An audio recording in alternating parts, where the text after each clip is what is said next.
Goeiedag liewe kyker, baie welkom by hierdie week se Bybelstudie geleentheid. Ons gaan hierdie week klaarmaak met Kolossense en ons lees net Kolossense 4 van vers 2 tot en met vers 6 waarna ons gaan kyk. Laaste gedeelte van Paulus se brief, maar voordat ons verder gaan, kom ons sluit die oë en dan bid ons saam. Vader, baie dankie vir 'n wonderlike dag wat U vir ons gegee het. Dit is 'n voorreg om met U te kan praat. Dit is 'n voorreg om uit die woord uit te kan lees. Dit is 'n voorreg om ook U insette in ons lewens te kan kry en dat dit ons lewens ook verander. Baie dankie vir U woord. Baie dankie vir die paar weke wat ons by Kolossense kon stil staan. En ons vra dat wanneer ons vandag ook hiermee klaarmaak, dat U ook vandag se woord en se studie sal seën. In Jesus naam bid ons dit. Amen. Nou ja, die reis deur Kolossense het vir ons 'n paar dinge geleer en Paulus kom en dan sluit hy af met 'n gedeelte wat hy sê, maar ons moet bid. Nou ons almal weet al van kleins af wat bid beteken. Ons leer ons kinders om te bid. Ons bid op 'n daaglikse basis of ons bid sommer die hele dag lank. Maar gebed is vir ons belangrik, want gebed is ons nou maar basies die kommunikasie wat daar tussen my en God is, tussen jou en God. Gebed sê ons altyd vir mekaar, onthou, dis nie 'n eenrigting gesprek nie, dis nie ek wat met 'n lysie kom en met God praat nie, maar dis ook 'n gesprek waar God met my besig is wanneer ek bid. Is 'n gebed is so suurstof vir ons geloof ook. So dis regtig baie belangrik dat ons bid. Nou kom sê Paulus vir ons in hierdie gedeelte 4 van vers 2 af, die teks gaan op die skerm verskyn, dan sê hy vir die gemeente, hy sê volhard in gebed. So op 'n ander plek lees ons in die woord wanneer hy sê, maar bid voortdurend, bid gedurig deur, hou aan bid sonder ophou. So hy sê, dis 'n volhardende proses, soos wat ek en jy heeltyd moet asemhaal. En ten einde 'n goeie verhouding met iemand te hê, moet ons kommunikeer. En hy sê, dis volhard in gebed. Hy sê, sorg dat jou gebedslewe op standaard is. Sorg dat jy gereeld tyd spandeer met jou gebedslewe. Praat met die Here. En in jou gebedslewe, sorg ook dat jy oop is, dat jou geestesore oop is, dat die Here ook met jou kan praat. So, wanneer hy die woord volharding gebruik, is dit 'n sterk woord ook in die Grieks wat hy gebruik, om daardeur te sê, weet jy wat, hou aan. Hou aan sonder ophou om te bid. Om in te tree vir iemand, om met die Here te praat oor 'n klomp goed. En hy sê, saam met dit, wees daarby waaksaam en dankbaar. Om nie net na die Here toe te kom met 'n klomp versoeke nie, maar ook om dankbaar te wees vir 'n klomp goed wat ons in die lewe ontvang, vir dit wat hy vir ons doen. En dan sê Paulus, maar terwyl jy besig is om te bid tergelykertyd ook vir ons, wat in die bediening is, wat die evangelie verkondig, maar wat nou hier, ek en my medewerkers wat nou hier in die tronk sit, bid vir ons. Dan sê hy, bid dat God vir ons 'n deur vir die woord oopmaak, sodat ons die geheimenis van Christus kan verkondig, waarvoor ek hier gevange sit.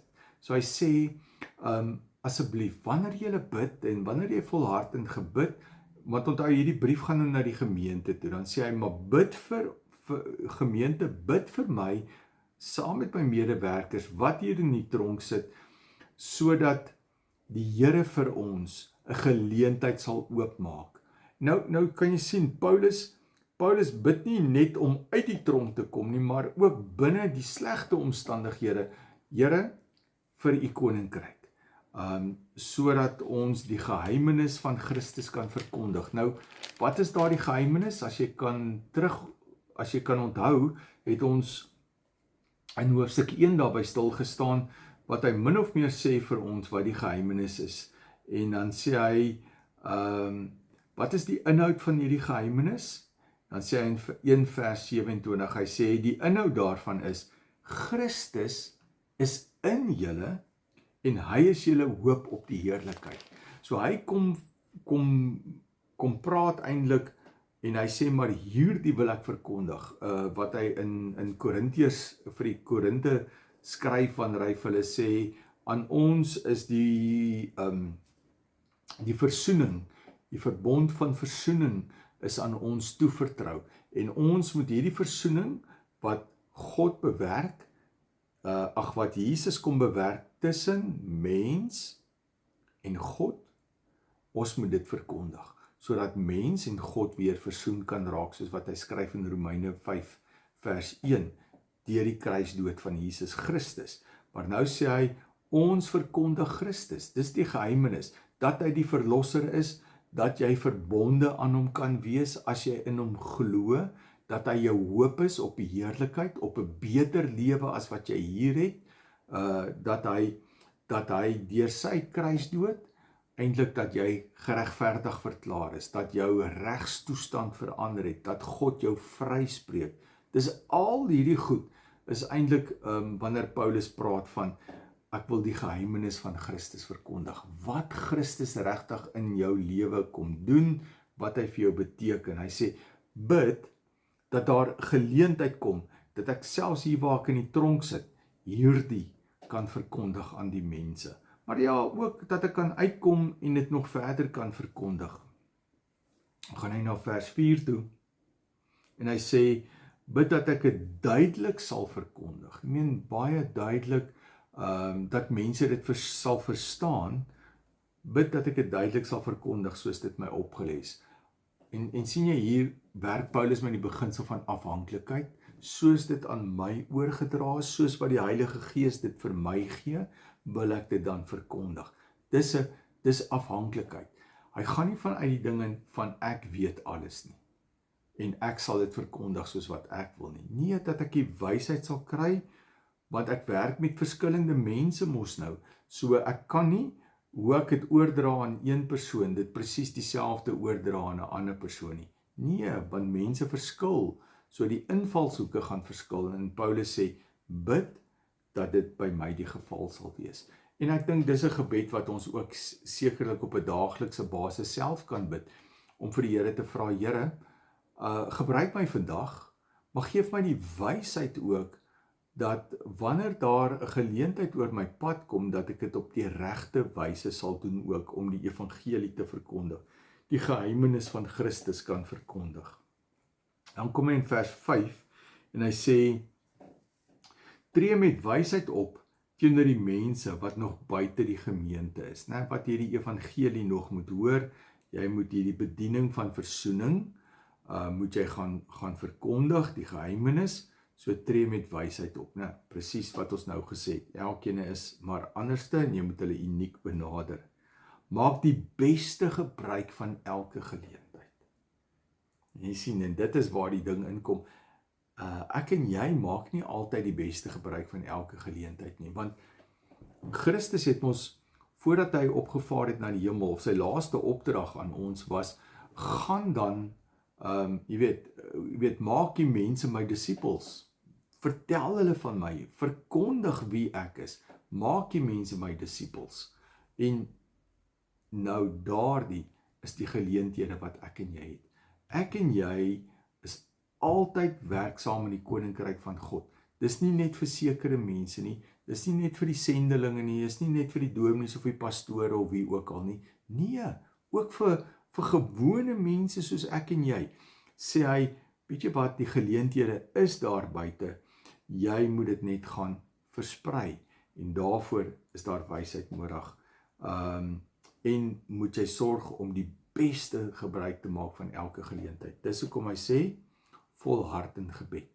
Praat met die Here. Sê vir die Here vandag, Here, ek weet nie wat oor my pad gaan kom nie, maar help my om met die nodige sensitiwiteit te leef, sodat ek, wanneer daar 'n geleentheid kom, gereed kan wees om te getuig oor die hoop wat binne in my is. Wie is ons hoop? Ons lewende hoop is Jesus Christus, en ek kan daarvan getuig.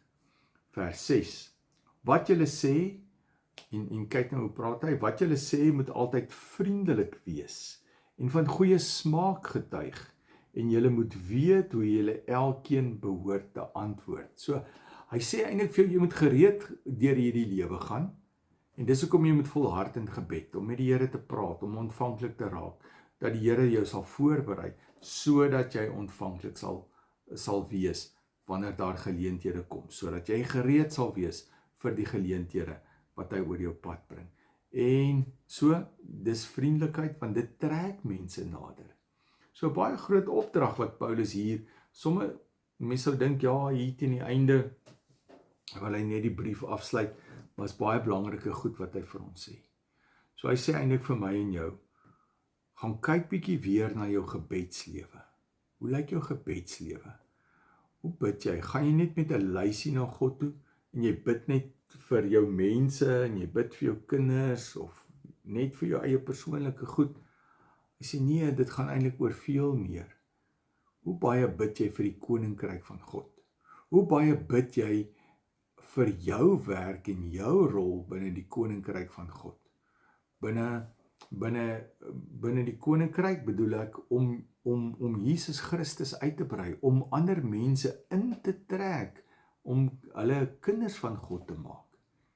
Dalk deur jou woord van wysheid of jou vriendelikheid trek jy net mense nader. Maar jy moet leef met daai sensitiwiteit en sorg dat jy bid daarvoor dat die Here vir jou sal help daarmee. En as ons net gaan kyk, ons gaan nou nie die res van die brief hanteer nie, maar as jy net wil gaan lees, dan kan jy gaan lees van vers 7 af 4, vers 7 tot en met vers 18, wat die einde van die brief is, wanneer hy maar net 'n paar groete boodskappe oordra, net so hier en daar 'n paar reëlinkies deurgee, wat hy vir hulle sê, iets wat dalk mooi is waar jy kan kyk, wanneer hy vir hulle sê daar in vers 12, dat hulle staande moet bly, dat hulle eintlik geestelik volwasse moet wees, en volkome gehoorsaam moet wees aan die wil van God. Dis wat ek en jy maar moet wees, né? En hy sê ook hier die brief, moenie net aan die gemeente daar in Kolosse gaan nie.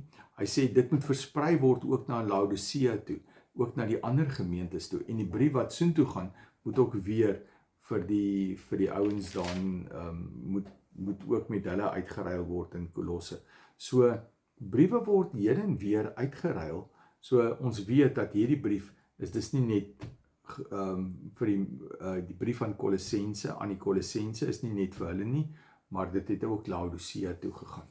En dit was my lekker om saam met jou te kuier vir hierdie afgelope rukkie uit Kolossense uit. En mag die Here jou help, mag die Heilige Gees vir jou wysheid gee, en mag hy dit in jou hart druk om regtig te volhard in gebed en moeite te doen met jou gebedslewe. Kom ons word vir 'n paar oomblikke stil en dan bid ons ook saam. Vader, baie dankie vir gebed. Dankie vir die voorreg om met U te kan praat en dat U ook in ons lewens inspreek. Vader, vandag kom bid ons, soos wat Paulus ook, dat ons sal volhard in gebed, dat ons sal aanhou daarmee. En wanneer ons bid, Here, kom verander ons binneste. Help ons om ook so te leef, dat ons 'n verskil maak in mense se lewens, dat ons sal vriendelik wees, dat ons gedrag van goeie smaak sal getuig, en dat ons sal weet wat om te antwoord.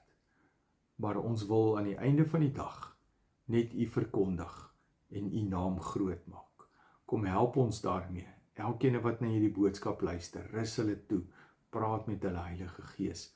Ek bid U voluit oor hulle lewens. In Jesus naam bid ek dit. Amen. Gaan kyk gerus na die vrae wat ek vir jou hierna voorberei het. Gaan kyk daarna, gaan dink daaroor, vra met insig wat jou so bietjie gaan, hoe sê die Engelsman, so bietjie gaan challenge oor die teksgedeelte. Maar seën vir jou week, en as die Here wil, gesels ons volgende week verder en begin ons met 'n nuwe boek. Seën vir jou week. Groete.